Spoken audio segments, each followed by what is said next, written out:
guys. Hey. This is my friend Jake. This is his first time being on the channel, and he's just going to be joining us for the conversation. But what we're going to be talking about today, I mean, it might be a little all over the place because we're all going to have different things to say about it, but really the main point is how high doses of psychedelics shift our perspectives of reality. So I have a few different bullet points here, and I guess it's just a matter of who wants to get the ball rolling with what they want to talk about. But yeah, it's up for air. Whoever wants to start, you know, if you want me to start, I'll go. I'll start. I think for my experience, it was like the best way I can describe it for my most recent high dose experience, which was 8 grams of mushrooms we did a few days ago, is the most humbling trip of my life by far. Like it showed me basically how little I was. It broke down my ego entirely and made me feel like I lost my sense of identity. Like I said, I had an ego death.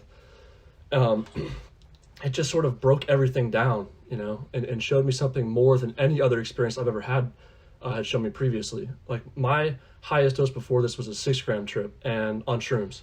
And at the time I thought that was a high dose. Like I thought that was way out there.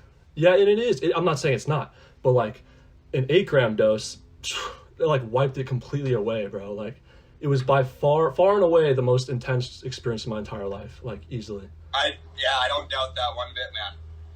You know, and him saying that reminds me of like the second trip we did together as friends. We went to San Francisco, tripped in like these botanical gardens over there, and this was maybe around like 6 grams we did, and I think maybe it was like an ego dissolution stage I got to during the peak, but I mean, who knows? I don't know completely. Wait, this was an experience you had like in the past? Yeah, like us together. This was probably like the first really high dose I did, and one of the last, honestly. I've only done 2 high doses. Same. Yeah, and you said you experienced some sort of ego dissolution. Yeah, because as well. Like time and space was really warped, and I remember I forgot where I was and what we were doing, and I was like just like flopping around doing weird shit, and I couldn't. We'll talk about like animalistic and primal roots, but I literally, during that experience, was like tapped into the point where I couldn't help but stand up and like beat my chest and let out a roar. I couldn't like. Yeah, dude. Yeah, I couldn't help it.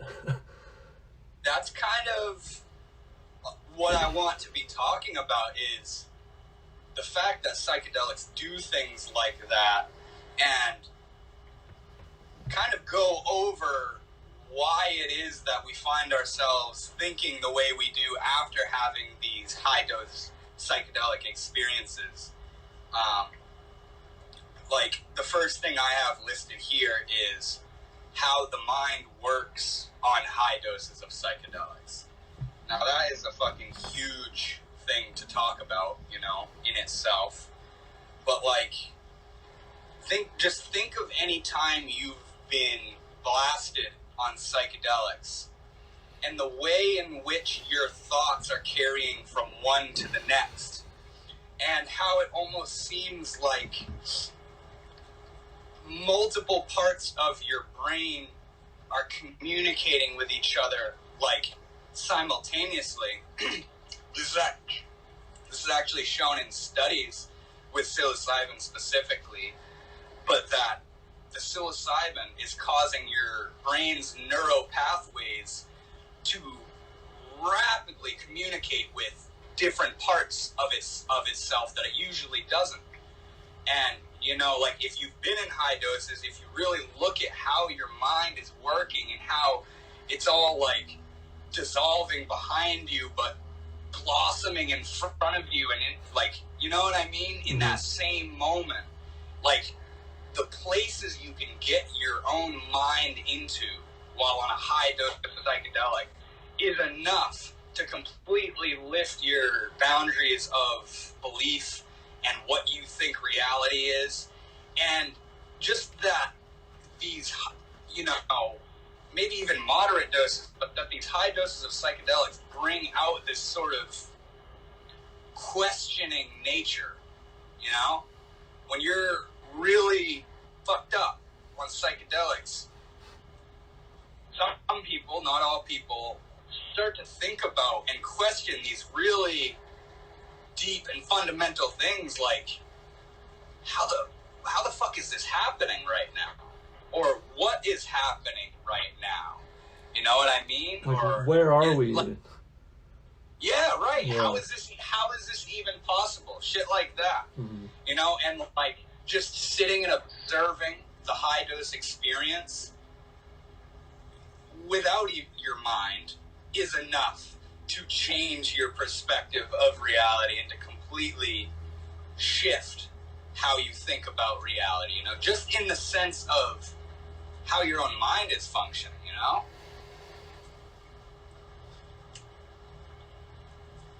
I think it almost takes the effort of thinking out of you. When you hit a certain dosage, it sort of just starts to show you things. And you have to, as long as you go with it, I think it sort of removes that inner voice that's like working things out and like compartmentalizing thoughts, and it just shows you more that thoughts are just another thing that happened to you. Yeah, because right. No, I know just what you're fucking talking about, man. Yeah. Like, because like I'll have oh, sorry, we're gonna go. No, you're good. You're good. You're good. Okay. Say what you gotta say. Fuck, what was I gonna say again? Oh yeah, no, I've had thoughts that come up out of nowhere on psychedelics, and it's like, I feel as if I'm not even in control of those thoughts. Like they'll just pop up and like come about at random points, and it's like that thought leads to a question, and then that thought leads to another question, and it goes down a road, and then you start thinking about like almost conspiracies in a way.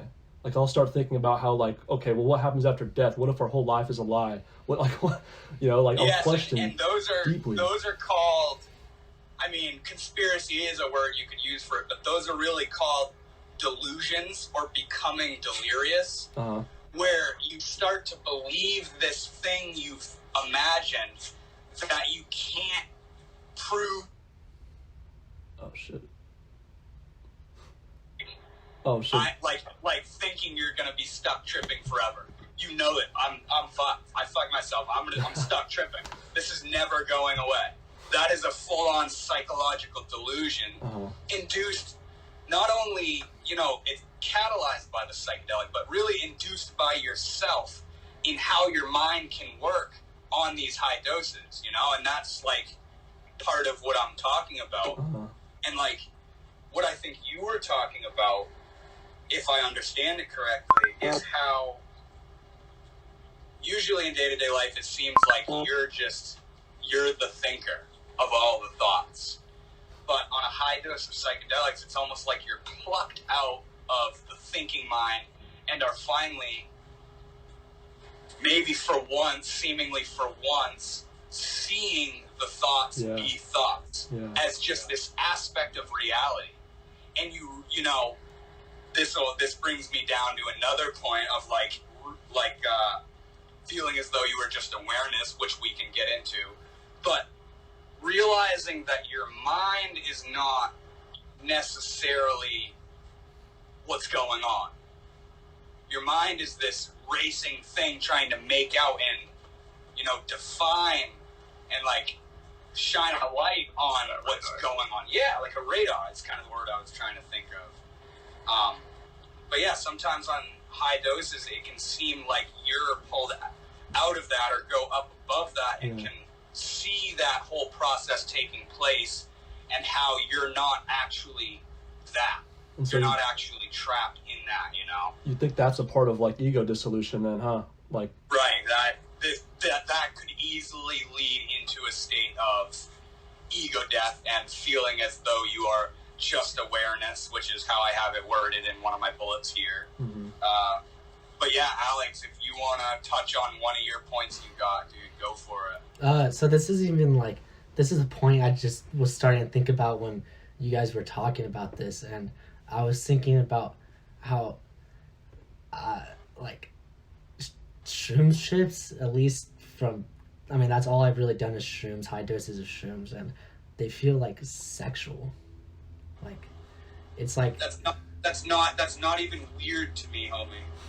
it's just like, bro, I couldn't stop like fucking touching him. Not like I wasn't like fucking grabbing his nuts or anything, but like I couldn't like stop. I couldn't stop like touching their like legs or like their shoulders. You know, just like parts of them was like this. I feel like this strong masculine energy. You know, like all I could talk about was masculinity and all that. Wait, you were saying like you couldn't stop touching your shoulders up against them and stuff? Well, like I couldn't stop like touching myself and like touching, you know, like their like shoulders or like knees or whatever. Yeah. Dude, there's nothing weird about that. And you know, the first thing I think about when you tell me that is the tribe.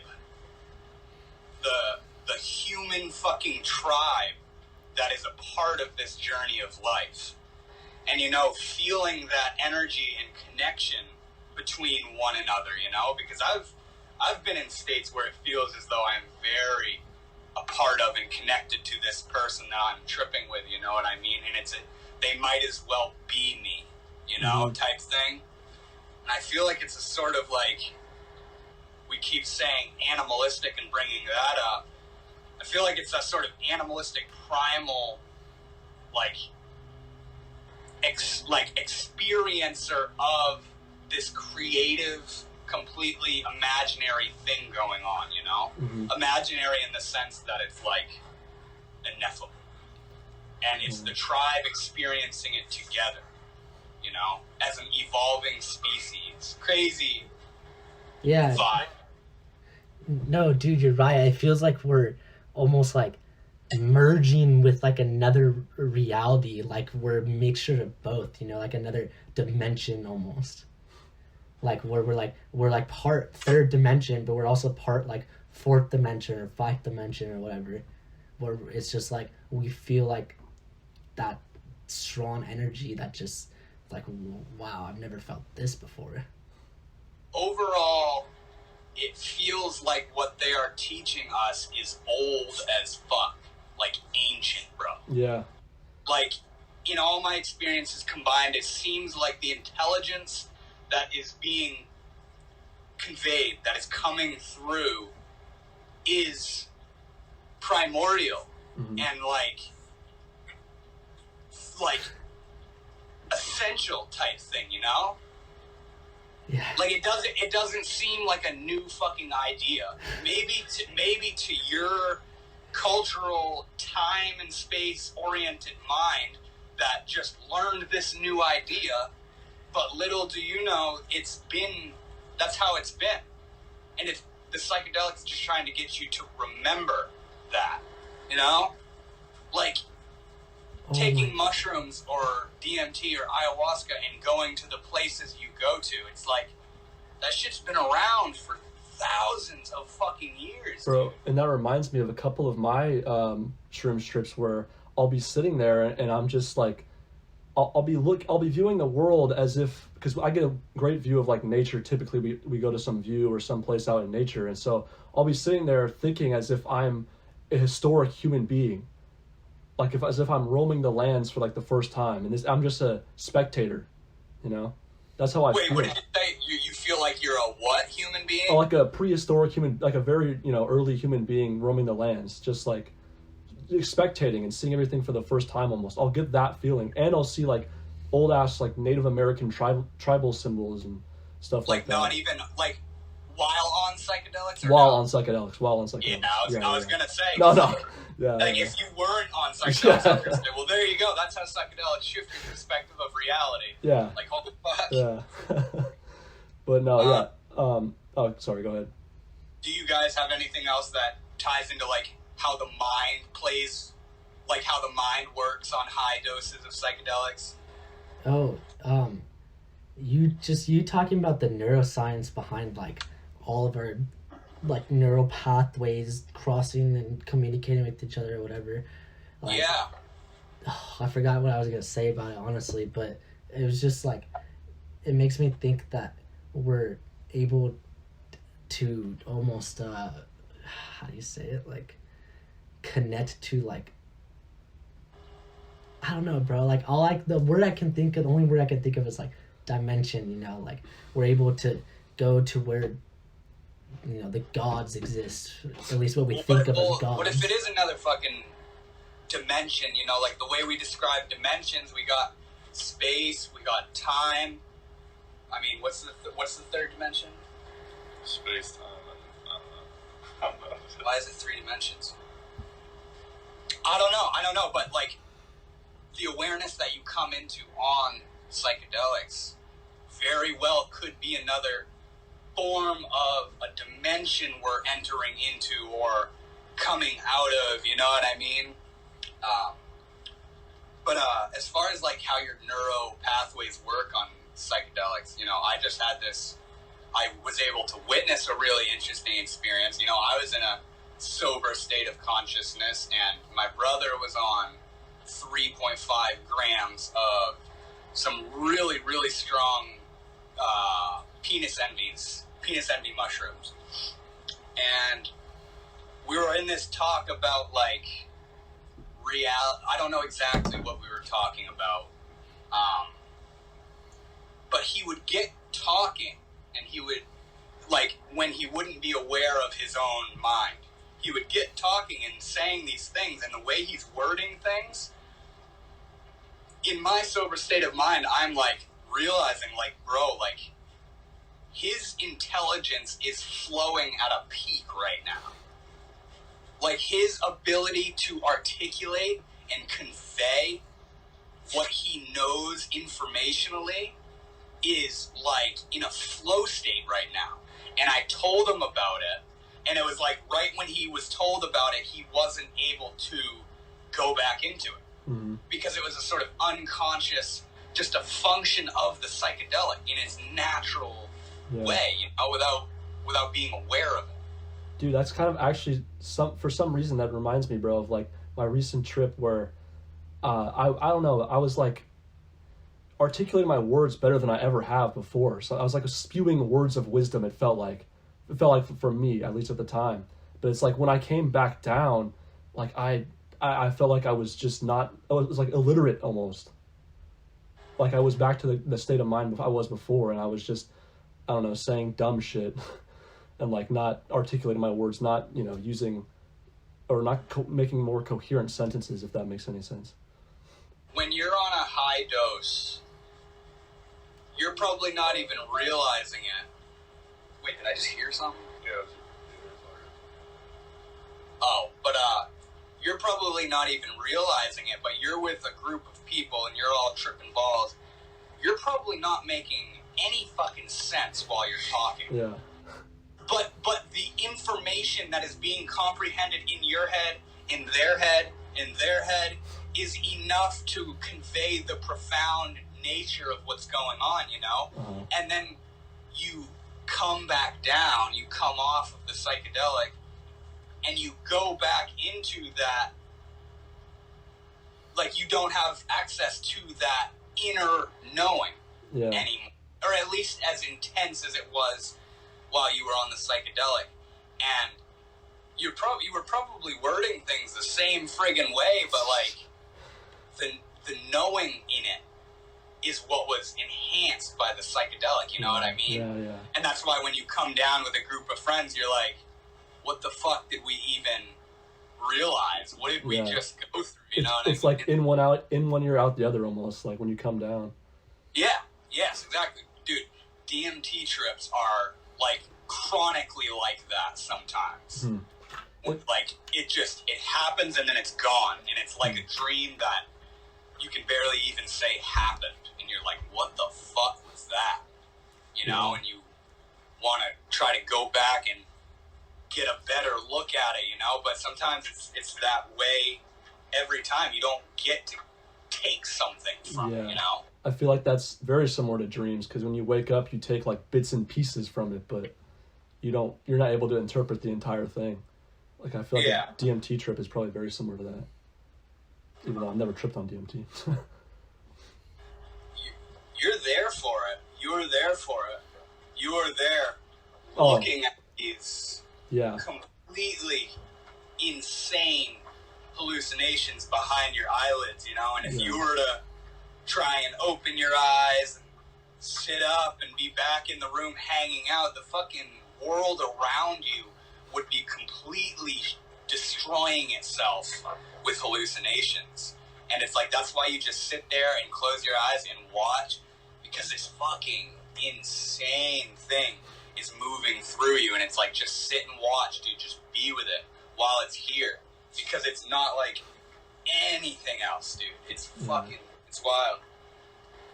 Got this. And I guess that kind of leads into my next point, is how visual hallucinations play a role in shifting our perspectives of reality. Just kind of seeing if I was laggy or not. No, you're good. But yeah, what are your first thoughts towards that? Like, how, like, hallucinations that you've had, how does that play a role on your perspective or thoughts on reality? You know, Think about that. When you were talking about shutting your eyes, I think one reason why we might have all started panicking was because we had our eyes open the entire time, looking like moment by moment at how much more intense it was getting, and like seeing like our complete physical reality was being taken away. And that it probably would have been a little bit easier if we just keep our eyes shut and just like let it move through us, like you said. And you know, like keeping your eyes open, of course you're seeing those visuals, but through like the physical lens, you're like, oh my god, what the fuck is going on? Like, that's literally the only shit going through your head. Like, what the fuck is going on, bro? Yeah, dude, I've had, I think my 6 gram dose was where I remember specifically seeing, like, I might have said this before, but I looked into a tree and I saw, like, a figure of a queen, and I was, like, showing my friends as if it was actually there, but I was on 6 grams of mushrooms. I thought it was actually, like, there, and I was seeing, like, dancing and, people in, like, the trees and faces morphing and all that type of stuff, man, and, like, I don't know exactly what it represented, because I also saw Native American tribal symbols, like I was saying, and I don't know exactly like what that represented, but I do know that like that's when I began to enhance my appreciation for nature. So like that's when I really became fascinated with it, and I like to do a bunch of gardening now and like just always go on walks or anywhere I can go. So I think that's probably like a way in which hallucinations have kind of altered, I suppose, or shifted my perspective on basically life. How about you, Alex? How about me, what? Like, what are your thoughts on how visual hallucinations have shifted your perspective of reality? You know, honestly, that brings me back to actually, hold on, 1, 2, 3, like my 4th trip that I did. I remember we were going to plan to go up to Lake Tahoe, and you know, the mountains where it snows in the winter, and we're gonna go like, we're like, oh, we're gonna trip out here in the snow, bro, it's gonna be lit as fuck, and then he got sick, so we didn't get to go. I was like kind of bummed, but it allowed me to get closer with our other friend. And when we came back, we planned a trip about 1 week later back at home, and at that time, you know, the grass is green and it's like basically springtime ready, and you're like, oh, bro, or not springtime, it was January, never mind, but it was winter and the grass is still green because it rains, doesn't snow here. And I remember how beautiful it was seeing the green hills and like the January sunset, and it was like so cool being out there. We're just like chilling, like doing weird movements, listening to music, and it was just one of those vibing with yourself. Yeah, it was just like one of those like nice moderate doses where you're like just having good ass time and nothing really bothering you. And that's when I really grew an appreciation for nature like he did. But that was like my subjective experience with that trip. Yeah, I guess everybody's different, you know. Not everybody apparently not everybody has profound visual hallucinations, but like that is a huge part of what has completely taken my breath away with psychedelics. You know, to put aside all the emotions and thoughts and epiphanies that take place while on a high dose of psychedelics, let's just take a fucking moment to stop and look at what is happening while we're on this high dose. Because, dude, like, I cannot fathom it, man. Like, LSD, not so much with mushrooms. I haven't had very intricate hallucinations with mushrooms. But LSD, DMT, Changa, all these things I have stared with my real eyes at the most impossible transformations of shape and color and pattern and depth, and it's fucking nuts, and it's moving. The entire world around you is moving. You look at one tiny little part, and it's moving and breathing and running and flowing and pulsating and doing this insane shit, you know, and that's LSD, you know, and just the overwhelming, it makes reality look fucking magic, you know. If people are throwing balls around while you're high as fuck on LSD, and there's all these lights and lasers and all this stuff, it literally looks like a fantasy world. It is like nothing you've ever seen before. And to talk about DMT, the shit you see on that shit, you know, you take a huge hit and you throw your fucking hands into your eyes and you see pitch black, and then all of a sudden you see these things that look like fucking like the northern lights, and then they grow and fucking change into these insane like things that are wrapping around you, and there's tentacles and these shapes and little molecules, and dude, it's like, I cannot stress enough how insane the visual phenomenon of psychedelics is. It's enough. Alone, it's enough to fucking blow me the fuck away, and to realize what is reality. If this piece of paper or a couple tokes off this powder can make it completely destroy itself, you know. And when I say destroy itself, I don't mean chaos, because psychedelic visuals are very intelligent.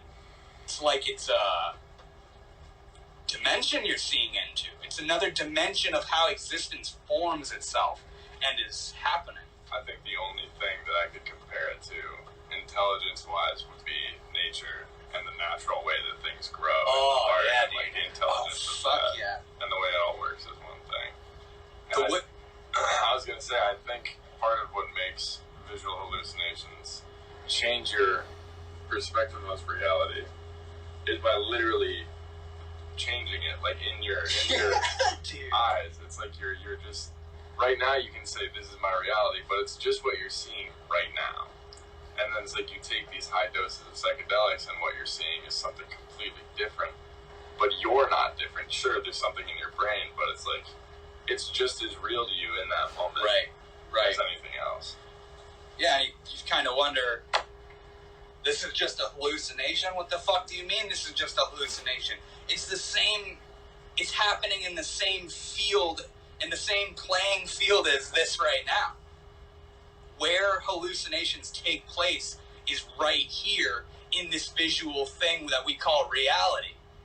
Next thing you know, this reality is a fucking alien that's alive, and every bit of it is moving, and it's crazy, bro. Like I said, it's enough to make you question, okay, what is reality like? Can I sense it? Can I sense reality wrong?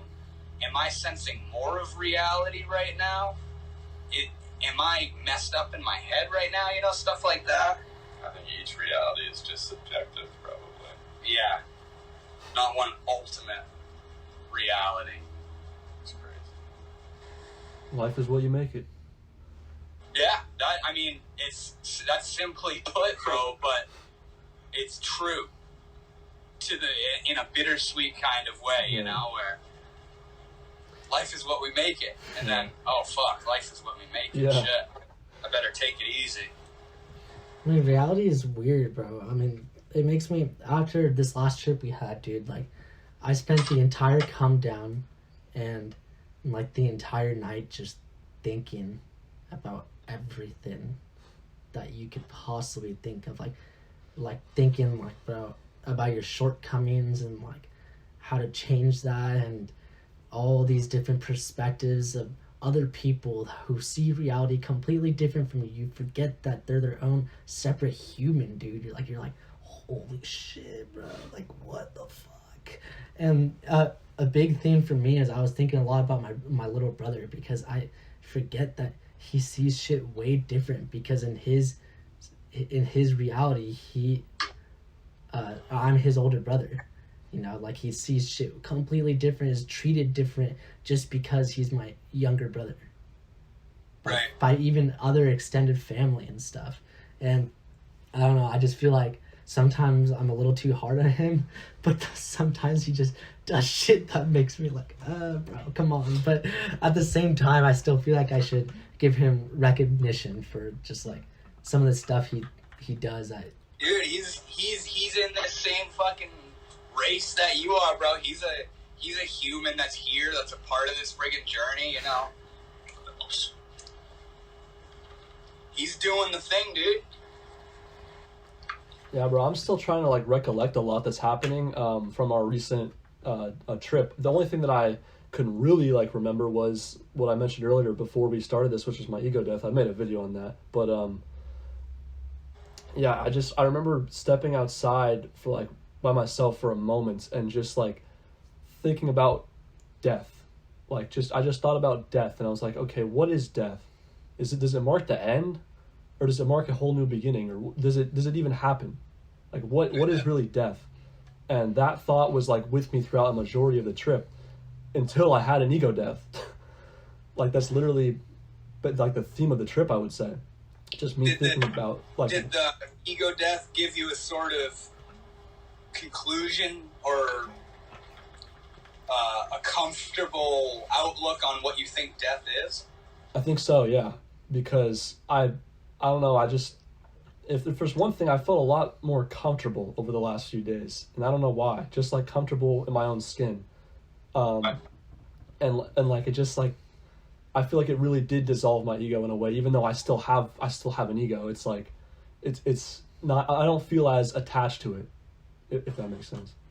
I think a big part of what ego death is for a lot of people is it's like almost a forced confrontation of the fear to die that every person has. It's because it's in all of us. It's our natural state of our brain being I don't want to fucking stop existing. That's fucking crazy. Yeah. But when you release yourself from that, when you feel that ego death and you separate yourself from everything that you are, it almost sort of dissolves it, and that sort of, or at least takes you away from it almost. Exactly. Away from the ego? Away from the ego and away from that fear of death. Right. Or it just eases the mind, I think. Mm-hmm. Yeah, that's... Me and my brother were kind of talking about this the other day, that, like, it seems to be that there's two really types of ego death in the way it all plays out. That, like, the first being a sort of psychological, even though they're both psychological deaths, the first being, like, psychological introspection, looking into the sequence of thoughts and the inner narrative, you know, the mind, and becoming the awareness that is constantly behind it, and then, you know, realizing that who you are fundamentally is this awareness that is aware of everything, and you know what I mean? That's its own type of ego death. And then there is the other form of ego death, where it's this sort of raw, primal, my body is dying, and you think your physical vessel is in danger and is dying, you know what I mean? And it has nothing to do with who you think you are. It's like, fuck all the philosophy, dude. I'm dying. That's a different type of ego death, but they both impact you in a very profound type of way, you know what I mean? For sure. Bro, that just makes me think about how I was laying there and I just remember at that point, I remember... Yo, hold on, I'll be right there, bro, okay. Sorry. He's a go piss, bro. I'm right here, dude, I'm here for you. Okay, I trust you. Dude, I'm here. Don't forget what you were saying. So, what I was saying was that I was coming up really hard. I think this was like around the point that I heard our other friend get up to go puke in the bathroom, and this dude was like, bro, like, fucking barf. This is like a bunch of different colors and shit. I was like, wait, that's not right. But anyways, I remember that was really like a huge turning point. I was like, I felt my hands sweating, dude. I was like, oh my God. Like, I was just trying to get my breathing under control. I was like, bro, like, I don't know if I'm going to make it past this. Yeah. Breathing is really interesting because it's something that happens autonomously of itself, but the second you become aware of it feels as though you're doing it. Yeah. It's the same thing with blinking, bro. It's a scare. Yeah, dude. Yes, you're so right. It's you don't even notice it, bro. And you start thinking about it. It's like, now I gotta sit here and consciously blink because you just said that. Oh shit. When do I blink? When's the right time to blink? Dude, that's funny as fuck. That's so true. And we were kind of talking about it earlier. Your stride. Yep. Like once you become aware of your stride when you're walking, game over, bro. It's like. You look like a fucking robot, dude. Like just first learning how to walk, bro. Dude, see how phony the self is when it tries to be itself? That's true. You know? You gotta stay on autopilot. That's so silly. That's so epic. That's hella funny. I guess we already kind of touched on it, but like how high doses of psychedelics gives you this feeling that what you are fundamentally is awareness. You know what I mean? That there's all these thoughts that are describing I'm awareness, or I'm my name, or I'm this body, and this is what I think reality is. But there is also innate awareness, seeing it all. You know, and what is that? What is that awareness of everything? Is that not who you are? You know what I mean? Is who you are that little dictionary of words? Kit Kat, you're wagging like a dog, Bubba. You're wagging like a dog.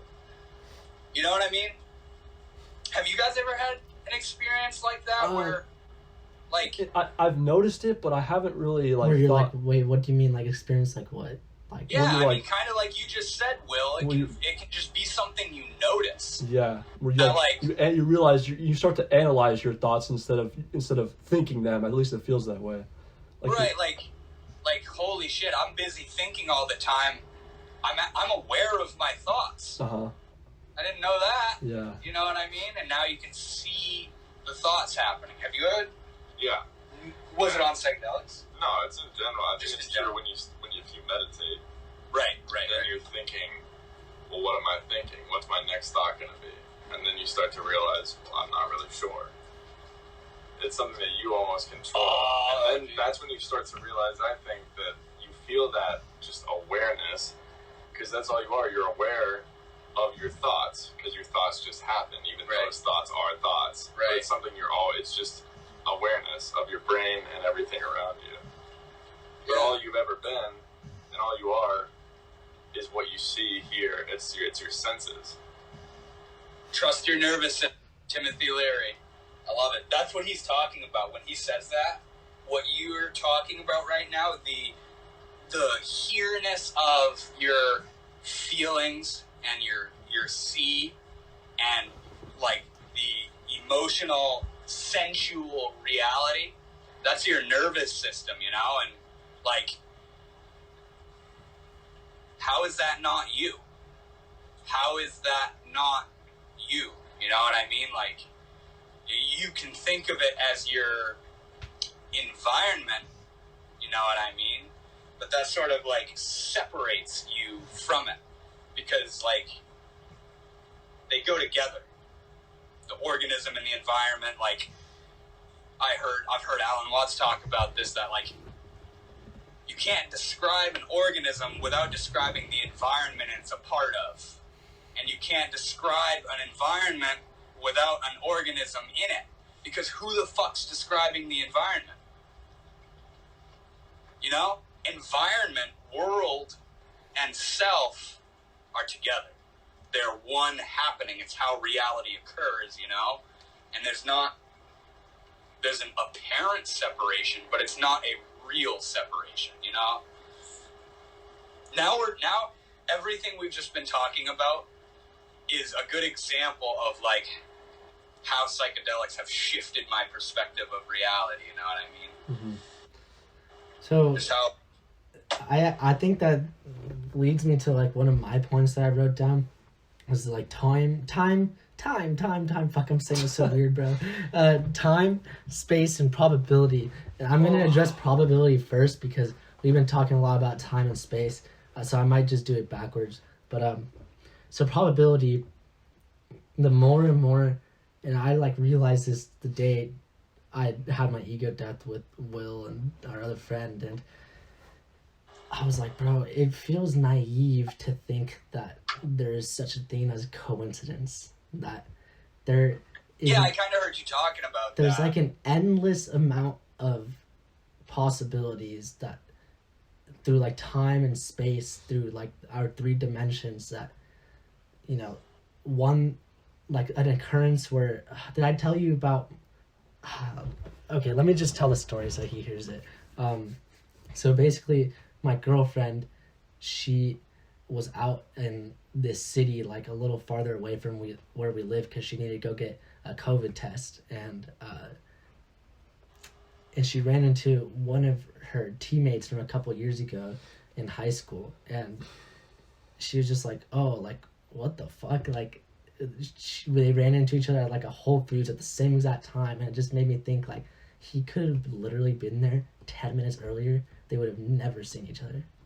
It's like, why at that moment? Even if there's no specific purpose behind the meeting, I feel like that happened because it was almost like the universe is predetermined, and it determines every single action and behavior that goes on because it's not stupid. The universe isn't stupid. It plans everything. Dude, and I've actually, this may sound weird, but I've had minor examples of that where I'll be like walking in like some area, like a neighborhood or something, and I'll have to cross a street that's like not busy at all, but a car will come by at the exact time I'm crossing the street. It's like, how does that happen at that exact second I'm walking across the street? Like, it's just, I'll think about minor examples like that in a way for probability, you know, for like coincidence. Like I'm thinking of little stuff too right now, like the little stuff like, why did that have to happen just right when I was about to do, you know what I mean? Yeah.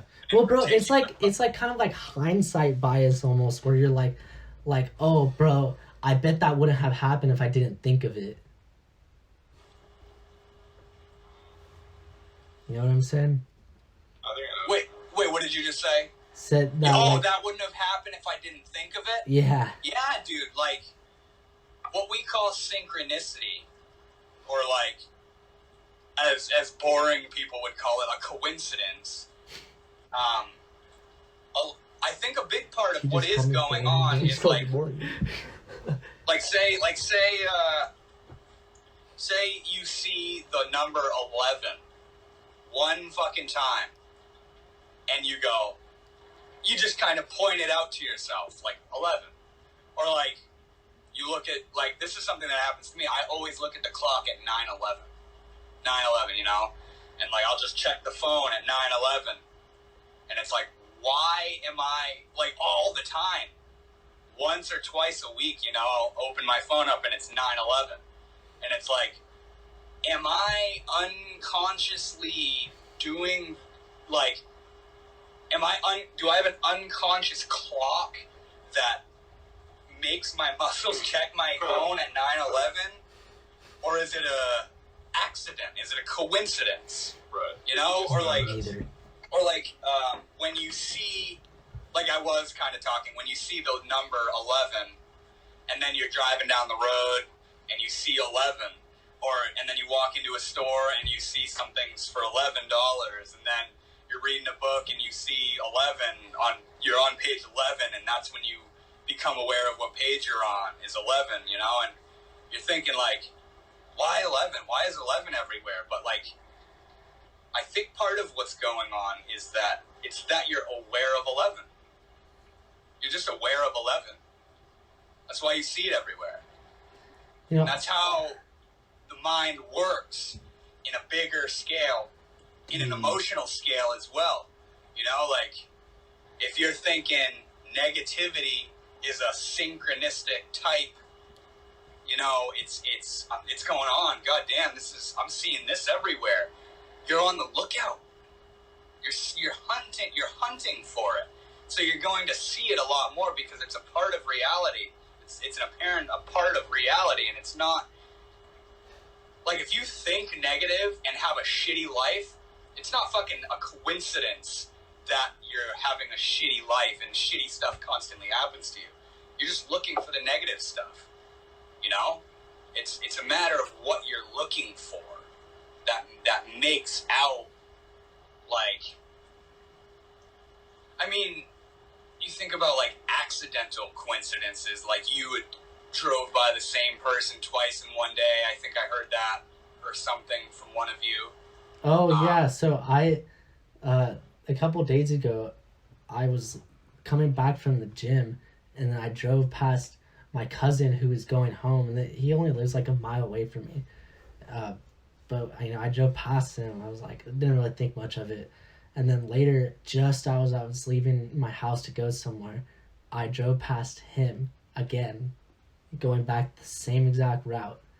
And then that same drive, I ended up going to the dog park to go take my dog to the park, of course. And I ended up seeing my cousin, I ended up seeing his mom and dad, so my aunt and uncle, and I was like, what the fuck? Like, why did that all happen? Like, what the time span of one day? So, like, calling that a coincidence would be implying that all of that was a ironic accident. Yeah. You know, but like... But I just don't believe that anymore. You know what I mean? Accidentally did shit. Like, you know what I mean? Well, it seems like we had the decision... Yeah, everybody was on their own... Doing their own proper schedule. Well, yeah, we're all on a proper schedule, which makes me think it's like, is there any free will? Like, are we even able Dude, to... Okay. So there's an awesome quote. Somebody asked a philosopher if he believes in free will, and he said, "Of course I do. I don't have a choice." That is some fucking deep shit, guys. You really need to look at that a few fucking times to get the belly laugh in that and to really hear what he's saying, you know what I mean? There is it's apparent. It seems as though there is free will. Because, like, it's an illusion, yeah. Like, I demonstrated this in one of my other videos that, like, I can't do it now that I'm aware of it, but, like, my hand will go up without me putting my hand up. But then I can think about putting my hand up and do it. And it appears as though I did it. But all that happened was that my hand went up and simultaneously a thought form occurred that said, I am making my hand go up, or I am lifting my hand. But it's the same as the hand going up minus the thought that thinks it's doing it. It's no different. You know what I mean? It's just a matter of attentive thought in I'm doing this, or, you know what I mean? I'm making this choice. You know, like, you can't choose nothing. If there's something between two choices, try not to choose. Because deep down, that's a choice. to not choose, like that's how this incarnation works. Karma, action, constant doing. You can't not choose. You can't not do. You can't do nothing. You know what I mean? Which makes me think that somehow psychedelics, like high doses psychedelics.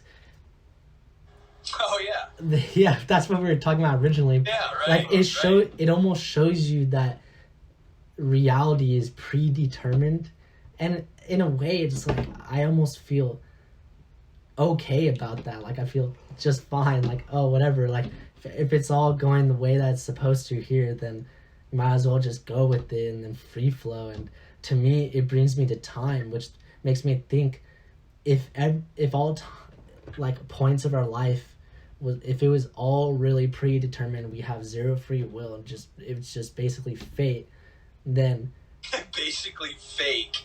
Not fate. Oh, fate. No, fate. Like destiny. Oh, okay, destiny, okay. No. And then what I'm thinking is that the past, the present, and the future, they all occur at the same time. Like yeah, that. dude, I heard you talking about that in your video. Like they're always going. And dude, and it's the now, bro. Yeah, like 5 minutes ago, bro, it's still happening. It's just being played out again and again. 5 minutes ago is in our head. Right now. Like you said in your video, I liked how you worded it. It sounded nice. That 5 minutes ago is still happening. Like now. Yeah. But I would give it a different spin and word it that 5 minutes ago is now a thought form right now. Oh my god. You know what I mean? Bro, we're going so deep into this. Is so much fun. Or like 5 minutes from now is a thought form right now. Yeah. That, like, in that way, yes, 5 minutes ago and 5 minutes from now are still happening. But it's really that you're just thinking about 5 minutes ago and thinking about 5 minutes from now, right now, that makes it seem like it's still happening, you know? Well, it's not just that. It's just, to me, I think that nothing, like time, doesn't exist, that it doesn't move in a linear fashion. That it's all, like, if I can travel in a wormhole to the future or whatever, and then come back, then both of those times are happening at the same time, or like both of those exist, like realities are happening at the same time. Time is like, time and space are like imposed on reality. They're not in reality. There's not inches and seconds in the fabric of reality. You know what I mean? Yeah. There's not age in reality, which is a kind of hard thing to like conceptualize. Because it looks like, well, this universe is this old. Yeah. But like, you got to pay attention that you're always the creator, the dictator of this thing that you call time and age and space. You know, those things are as in reality as your thoughts are. Those things are as real at time and space is only as real as your own thoughts and how you imply them onto reality, you know what I mean? Dude, time, on the majority of my psychedelic trips, I would say, actually, I'll basically like lose my grasp of time entirely, to the point where like I don't even really think about the time, like what time it is, or what was 5 minutes ago, what's 5 minutes ahead, or I mean where we're gonna be 5 minutes from now, anything like that. I'll like never get those thoughts, and then I'll start thinking, I'll get like a thought like, oh, this song's over, it's been what, 5 minutes, like what, that was 5 minutes ago. I'll like think as if it was like, or like you feel like a song has been going on forever, yeah. And then because you're so in the moment. Yeah, right. Yeah, like, yeah. And yeah, to talk about psychedelics again, holy fuck.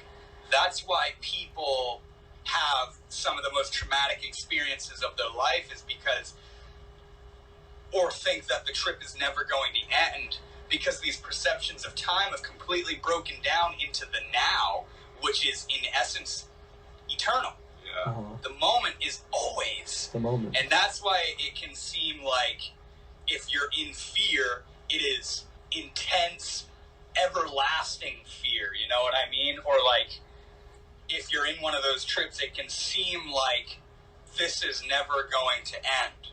Or just a simple hour or even a minute is seems like infinity. Yeah. You know what I mean? Trips, man, they're about 15, 20 minutes long. And it feels, when you're in it, it feels, I'd say, much longer. Really? DMT trips? I- You guys, Like, you guys talking about DMT What trips? was your time orientation on that Non-existent.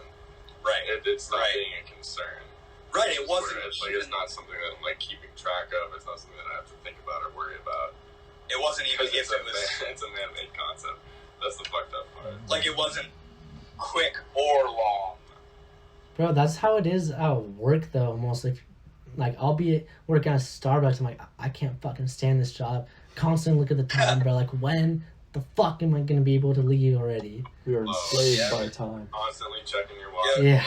Fuck. We are enslaved Oh my by god, time. you know, the work life, dude. Is it almost lunchtime yet? Yeah, for real. Bang on my break, look at my phone. Dude, that's so funny, man. So another point I have here of how high doses of psychedelics can shift our perspectives of reality is, I guess, realizing or remembering the animalistic nature of yourself. Wait, I think we already talked about this. We I brought think it- we've used the word Yeah, animalistic we brought it up, yeah, for like a. before a few times, but I don't think we like Dove into it. don't. Yeah, I mean, maybe we did. I don't know. Maybe I'm backtracking. Honestly, I don't Well, even remember at this point. I don't think I talked a lot about like my experience. Yeah, with that. but like, you know, like for me, I go into like I'm high on psychedelics.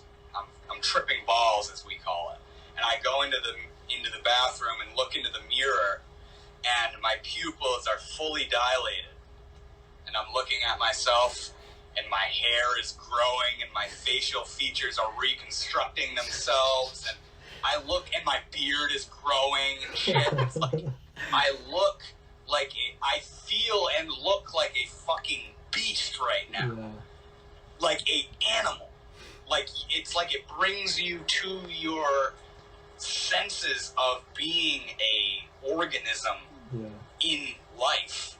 You know what I mean? And like it's like LSD is something that's really shown me how life is pulsating through everything so intensely. Everything is alive, you know what I mean? And like when LSD is pulsating through you, you feel how alive you are. Your fucking skin and your organs and just everything. It's like you are on.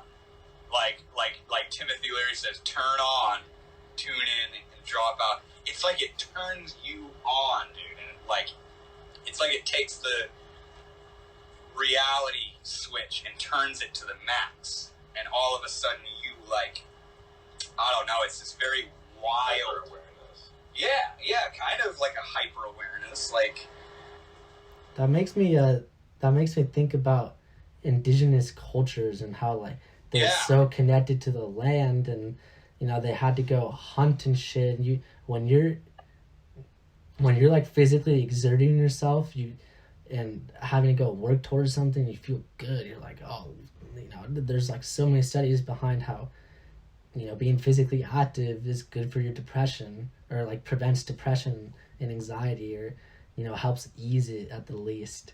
And you know, these cultures, they were so connected to the land, you know, eating plants and animals and shit, like actual lives shit.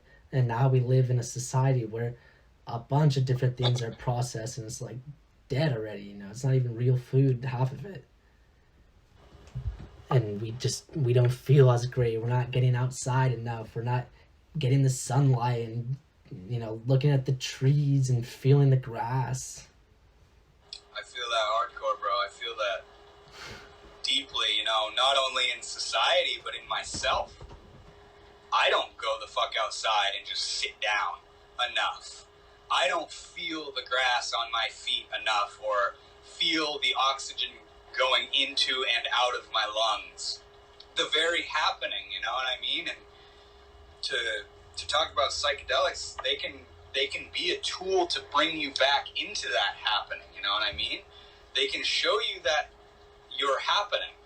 Yeah. Here you are, type thing, you know? Yeah. Dude, I think for animalistic roots, getting tapped to that into psychedelics, my second to most recent trip that I did, which was back in March, was about like 4 grams or so, and it was on a mountain, on a mountain that we live nearby a mountain where we live. And as I was like walking down this one trail, I had like this view of like a meadow and the sun, and all I could see was hills, and all that surrounded me was nature. And I literally felt like I was like a bear or some type of like beast, that I just reacted. I relied on instinct. I was like beating my chest. Like I said, I can't help but do that sometimes, or like let out a roar. For some reason, there's just times where I can't even help it. I just you know, I'm being myself, like being primal. That's a form of purging, bro. Like, just letting it out, basically. Yeah, like, have you ever heard the term purging? Yeah, like, yeah. Like when people puke during ayahuasca ceremonies, that's purging. Yeah. Like, I smoked DMT one time out in the woods and puked my fucking brains out, bro. And it was like, that felt very wild and animalistic, and like, I am a beast creature. Like, dude, it was weird. Well, imagine you felt like almost some different energy when you were done. What's that? Like, I imagine you felt like a different energy when you were done. Like, just... Like, done throwing up and everything, like, feeling like, holy shit, like, I cleared a bunch of shit out. Yeah. I felt very, like... Not like predictably positive and purged of bad stuff, but I felt very spacey and like, whoa, holy shit, like, dude. You like, emptied a bunch of like junk, you know.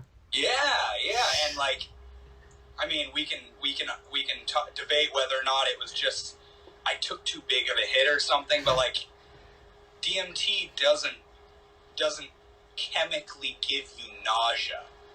It's, you know what I mean? And I did cough out the hit. I blew it out and coughed, and I gagged when I coughed, so maybe that kind of catalyzed me puking. But yeah, that felt very primal and wild. And my brother, who was there, who had also taken a few hits prior to me puking, he got to just sit and watch me puke my brains out while tripping on DMT. And he was just like, dude. Straight up. Like, he was like, that was insane to watch. Straight up, bro. It's crazy. Probably like blue shit coming out of your mouth that's like looks hella distorted, bro. Well, homie, what was happening, like, for me, when I was puking, I had my mala beads on. And when I was puking, that looked funny as fuck. When I was puking, my mala beads were like snakes, like, rolling through the puke, and it was all happening really quick, and it was like everything was blurry, tracers, like recursion, repeating, and I'm like puking and trying to keep my mala beads out of it, and I just remember seeing puke on the woods floor, and my mala beads like going through it all. It looked so crazy, and then after puking, I'm like standing up, spinning around in the woods, and all the trees look like these crazy, like, creatures, dude. It's nuts. I don't know how to describe it, man. It's fucking wild shit. Dude, we gotta go visit you sometime and do some DMT together. Do some DMT, man. We've never done DMT, bro. It's a very incredible experience when you get a good hit, man. And I've heard, like, different people say like different durations for how long it lasts. How long does like the DMT high usually last? Well, like, it depends on how you do it. Like, if you take a fat dab of DMT, like, right into a banger, it's gonna hit you immediately and last for probably, like, the initial trip is gonna last, like, 5 minutes, maybe a little longer, closer to 10 minutes. And then there's, like, a sort of 10 to 20-minute afterglow of you coming down. But sometimes, dude, the trips can be 3 to 4 minutes. Like, if I'm sitting there and I smoke it through there, I'm, like, all worried about this thing, and then I do it, and then it just happens and runs right through my system, and next thing I know, I go, I'm already back? Holy shit. How long has it been? It's only been a few fucking minutes. It's like a you know what I roller mean? coaster. And there's a slight come-down phase, but, like,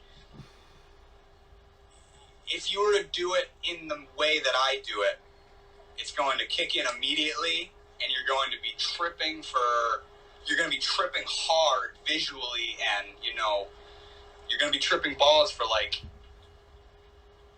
3 to 5 minutes, and it could go to the 10-minute range if you get a really in-depth breakthrough where you're just kind of soaring through the world of vision, you know?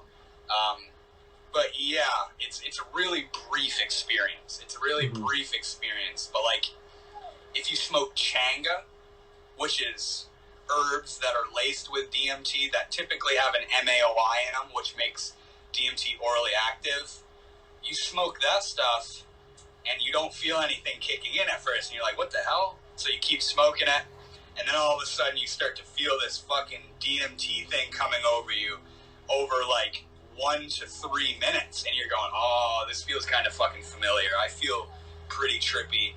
And the Changa experience is like 20 minutes, a slowly released experience. And you know, you can't get as deep with Changa compared to like pure crystal, but it's a lot slower and it lasts a lot longer, and it's got a very different vibe to it.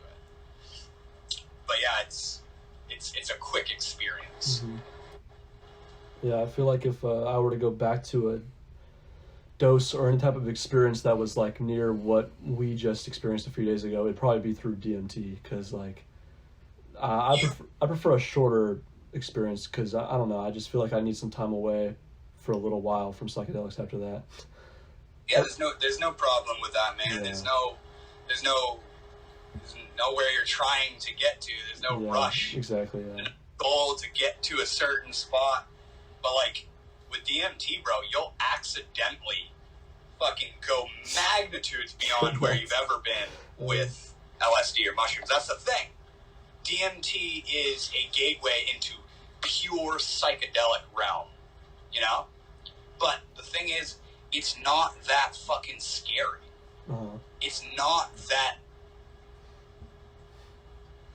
like of a big deal in a weird way. Like, you can do it. You can do it. You're fine. But what you see and what you witness is like nothing you have ever fucking witnessed before. You know?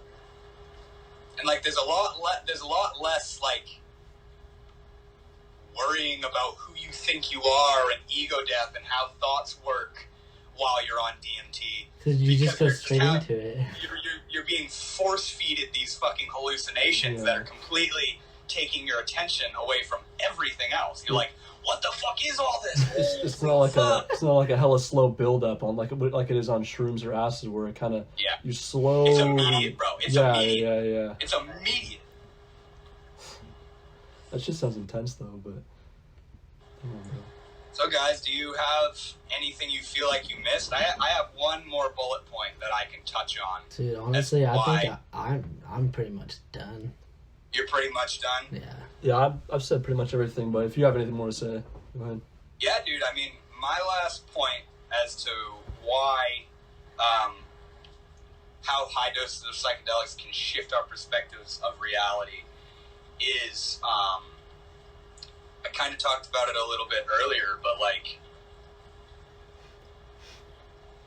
whether it be on accident or if you tried to bring it about and induce it, communicating with intelligence in the psychedelic space, where usually on DMT, it's like thoughts are being given to you. You know what I mean? Thoughts are being put into your head, and it's like you're fucking learning. It's like this thing is talking to you. There's a deep feeling that there's something there that knows something that you don't. That's it. Yes, like a lot of dude, people say yes. they're trying to show to you, or it's trying to show to you. 100%. Something's trying to be shown. It's like DMT more so than LSD, in my experience. But it's like there's this intelligence, there's this sentient awareness that is trying to convey this thing to you. And it's doing it through the hallucinations. It's trying to, like, show you what it's about and teach you what it's doing and tell you why it's doing it, you know? And it's like, look, this is why and this is how, and like, pay attention. This is what's going on. And your human mind isn't, like, able to grasp what it's trying to fucking tell you. And you come out of it saying it was gibberish, but, like, in the trip, it was this feedback between one source and another source, and it was trying to communicate with you, you know? And not to mention the fucking actual beings and humans and creatures you see while you're on DMT, you know what I mean? Like, and they're talking to you. They're conveying psychic impression into your mind. And it's like, what are these beings that are trying to communicate with? Where are they? And what are they? What level of reality are they functioning on? It's almost like DMT hallucinations are hieroglyphics that it's urgently trying to get you to decipher. You know? You had a trip like that. My brother has had many trips like that. I've had fucking trips like that where I'm looking at it and it's showing me what it is, but I'm like, what the fuck is this? And it's telling me in the same moment, but it's not words. Yeah. You know, and it's like this intelligence, man, that's beyond all of us. And it comes through in those high doses where the psychedelic really has hold over your physiological system, you know? It's very strange. It's very strange to feel like you're hanging out with other people or beings or intelligences while you're high as fuck on psychedelics. I noticed that almost immediately, or at least a day removed from a pretty intense trip, similar to that, my brain immediately wanted to cope with what it had seen in the same way that it does with, like, dreams.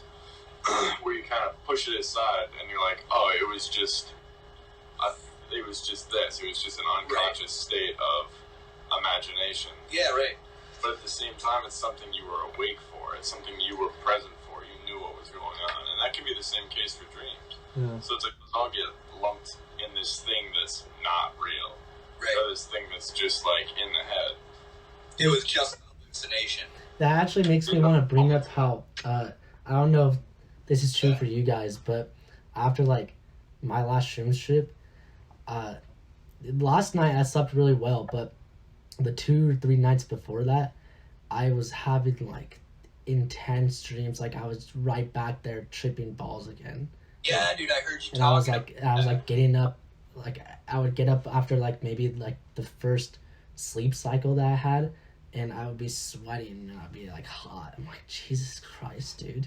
And the other night, I didn't really have any dreams like that last night, but the night before that, I had a dream where I wasn't tripping, but I was in, like, a city at nighttime, and it was snowing, and I saw, like, a funnel cloud touch down and turned into a tornado and got more powerful, and everywhere I ran without a jacket, it was cold outside, everywhere I ran, it was following us, getting stronger and stronger. I was with my girlfriend. We ran into like a restaurant, and it went right through there. And then I woke up, and I was just like, that's so weird to think about. Like, what is that shit? What were you doing, bro? Like people think. I've heard a lot of like scientists or whatever, psychologists think that dreams are like unconscious way of practicing survival. You know what I mean? Like working out potential dangers and learning what you should still be afraid of so you don't go and do it while you're awake. And like it's a sort of training ground for survival, you know? yeah, But that makes sense. I don't know if that's what's going on because there's a psychedelic tone to dreaming that's very trippy, very amnesic, very sort of like dissociative and astral, you know, like it's fucked. It's fucked to, you're hallucinating.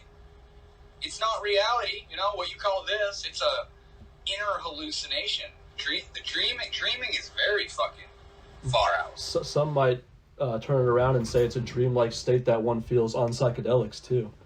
It's very similar. For me, I've had multiple times where I literally felt like I was in a dream on psychedelics. For me, Will, it's the day after when I've came down and look back on the trip that it seems like, dude, I was in like a dream realm. But while I'm there, it seems like reality. It seems like I'm there and this is happening and I'm tripping and holy shit, you know, but the next day and the following days, it's like, bro, what the fuck was I on? Like, what level was I at? Like, in the same way you'll wake up and go, what the fuck did I just dream about last night? You know what I mean? It's like in a dream. It's there for a few seconds and then boom, it's gone. Like you forget about it really quickly, and it's kind of like that with psychedelics. Yeah, like I was up at camp a week or two ago, and I woke up, and there's an outhouse outside, and I woke up and I was walking out to the outhouse, and I'm thinking of these crazy fucking dreams I had, and like, damn, this shit's crazy. I wonder if I should write this down. No, I'll probably remember it. This is a pretty crazy dream. As I'm coming out of the bathroom, as I'm coming out of the outhouse, I have no clue what I dreamed about. And I had just woken up, and I was only in the bathroom for like probably 5 minutes. And in that amount of time, everything that I was thinking about on the walk out to the outhouse was gone. And it was like on the tip of my tongue, like, what the fuck? I was just thinking this. And now I can't fathom it. Now I can't even comprehend it. And it's like you're seeing the images of the dream fading away, you know, and you can't word it. And you're like, I feel like this person was there, and I feel like I was in this place, you know, but like, it's gone. You can't recall it anymore. That's very DMT-like. Yeah. Dude, I stopped, but for a while I was writing in a dream journal, and that's like the best way for me to remember it. Like I still have recollections of some of the dreams that I wrote down, but it's like now that I'm not doing that as frequently or really at all, I don't remember. I forget about them within like a couple hours of after waking up. Yeah, you're just flowing with every day. Fuck it, all my dreams go burn off into the past. Yeah. Never to be seen again. Yeah, that's pretty much how it is, bros. It's weird how that works though, because it's like, it reminds me of like Alex was talking about when we were tripping. Your Mate Tom, you know the YouTuber Your Mate Tom. You guys know him? Oh yeah, dude. Yeah, he was doing like an 8-gram dose or something, and he was trying to write down, like while he was tripping, like in a journal. It's like, yeah, right. I mean, he's trying to translate psilocybin-induced fucking wisdom into the English language. I think he like admitted that it was a stupid idea. I guarantee he was aware of how silly it was. He was like, yeah, bro, I was like so stupid for doing that. Dude, my phone's about to die soon, so. What's that? So my phone is about to die soon. You know there's these things called chargers, Alex? Yeah, but, you know, I just So, See, you just can't sit and have a 3-hour conversation like a man, bro. Come on. Man. No, I'm kidding. We've talked about a lot of good stuff, bro. I'm happy with this. I hope my screen recording went all the way through. But if not, I guess I'll just include what I got and then include the rest of it through what your guys' screen recording got. Oh, bro, I totally forgot to screen record. Dude, it's okay, dude. It's just gonna burn off into the past like our dreams, bro. We're okay, bro. We got the audio. That's all that matters. We can put it on Spotify. I'll just have to upload it through your screen recording, but it's fine. It's fine. I'm gonna ask YouTube to make my subscribers have to pay to watch this. Really? Yeah, pay-per-view. That's what's up. That's how you get them views, dude. $30 pay-per-view. Yeah. You actually think you're? Oh wow, dude. I don't even think we're at that point to even like. And you're not able to skip through it. It's like a live video. Ads too. Yeah, and there's hella ads and shit. You're not able to skip through it. You can't skip through it. It's live. $30. Take it or leave it. You can watch it one time. I'm just kidding. I love you, YouTube. Oh, I was like, guys. what? Thanks for being my diary. Thanks for housing my diary of me losing my fucking mind. Dude, this has been fun. I dig it. Yeah, for sure. Yeah, dude, I always love a fucking collab, man. I really feel like for a long time, I just couldn't sit down and focus on YouTube really because it didn't feel right, you know? And I feel like it wasn't genuine, and I finally had a big trip that's inspired me to think about all these new ideas, and I'm like, okay, maybe it's time to finally start recording videos again. Yeah, man, like if you're just chilling and you're thinking about all this crazy shit, just put that camera in front of yourself, dude, and just talk. You know, like a lot of my videos, my most recent videos have been me just sitting there fucking talking about some random shit I was thinking of and the passing of the day, you know, and yeah, it's not formal and it's not like narrated and point for point, but it's just you living life. It's just you experiencing life, and you're in this little episode of describing how you feel. So, you know, get a video of it and post it on YouTube, and it's unfiltered. What everybody thinks is what they're gonna think, you know? It's not a job, this YouTube channel. It's just we're just creative and just we're just being creative, man. Get other people to watch and listen and ideas, and that's pretty much the main goal. Do you ever feel locked down because your YouTube channel is about this, so you can't make videos about this? I feel like, I don't know, sometimes I'll get a thought like that, but for the most part, I feel free to talk about most of the stuff that's on my mind. Yeah, same here. That's why I got all those topics of what my channel's about, so that, you know, I got different types of crowds of people that are watching, you know, like I got the psychedelic viewers, I got the spirituality, philosophy, and psychology viewers, I got the people that like my nature and mushroom walk videos, and, you know, like, I'm leaving them in the dust by making all these spiritual psychedelic videos, but it's kind of just like a dance of content, you know, like, whatever you're feeling, whatever you want to do, you know, the people that want to see that shit are going to come and see it. Dude, today I started working on a video, like, I'm going to call it a podcast, I guess, because I just use my phone, microphone, whatever. Not the greatest quality, I don't really care, but I was just talking through it and just free flowing, and I feel like it's a lot easier to be more articulated just sitting there, like not having to look at the camera and focus on the camera too much, you know? So you're saying when it's just in audio form, it's a lot easier for you? Yeah. Yeah, dude, like, I've kind of thought about, like, it'd be cool to make, you know, those documentaries about, like, spirituality or psychedelics or something, or, like, society, and it's, like, beautiful videography, and there's a really cool narrative in the background, like a guy talking over it. Yeah. Like, I feel like that'd be cool to sit down and compile a bunch of videos that are relevant to the topic, and then write down a script, and, you know, add some music to the video, and narrate through my script, make a really fucking formal documentary type video. Shit, bro, I wasn't even like talking about doing that. I was like, I'm just using like stock videos of like nature, I've done that a couple times. As my voice goes over it. Mm-hmm. Yeah, that vibe, but like a documentary type thing covering a certain topic. Now like, I know what you're talking about. I've seen other people make videos like that where it's like literally like a storyline almost.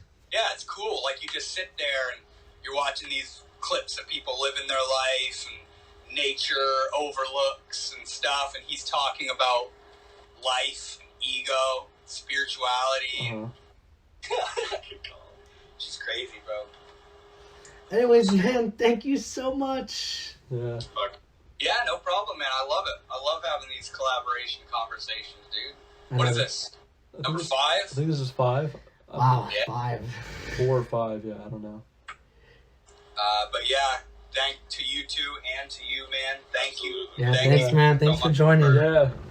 for collaborating, making another episode happen. And to the viewers, thank you all so much for watching. You know, you give these videos so much more life just by knowing you've watched them and put your own 2 cents into it. So yeah, thank you everybody. This has been an awesome video. Exactly. Thank you guys for watching, and Psychonaut Visions signing out. Northwood Shaman signing out. See you guys. See you guys.